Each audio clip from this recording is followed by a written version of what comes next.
सानाम को सगुन दाराम सोमनाथम official YouTube channel ते तेहें हाँ मिद बार जगह रेनांग नेवतागिरे एव कते हेज सेटर कना और नेवतागिरे दो हुयुग कना पेगेल पुन सेरमा पुरव बार माहारी फुटबॉल टूर्नामेंट 2025 सापड़ाव रे गालांग माला यूथ क्लब एसोसिएशन अतु भालिया तिराव पोस्ट गोयड़ काटा पीएस चांदुआ लिमिटेड टीम दको हताव कना 16टी 9 साइड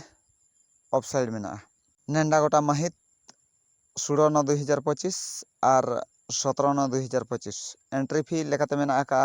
3501 और सिरफे थोकरे मेना आका पुइलू सिरफे 30,001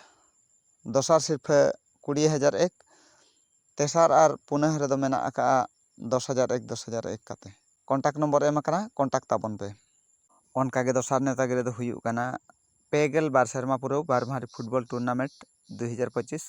सापड़ा रे खेरवाड़ रिक्रिएशन क्लब अतु चालनिया पोस्ट गोयड़ काटा पीएस चांदुआ मयूरभंज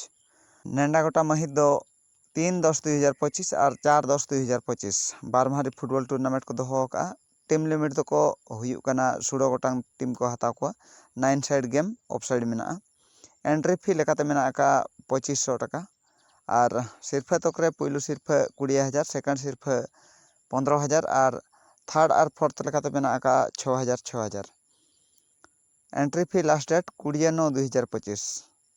और कॉन्टैक्ट नंबर एम कना जहां को जुदी बो एंट्री खान दो उसेरा बो कॉन्टैक्ट मा और फुटबॉल नेलिए पेड़ा हर को जहां को जेएस लीग फोन करे बो नेल बड़ाए हां जीआरडी टाटा कॉम्प्लेक्स स्टेडियम रे हुयुग कान जेएस लीग नय हाँ हला मात्र 18-19 तारीख खन एतहब रुवाड़ कना टूर्नामेंट और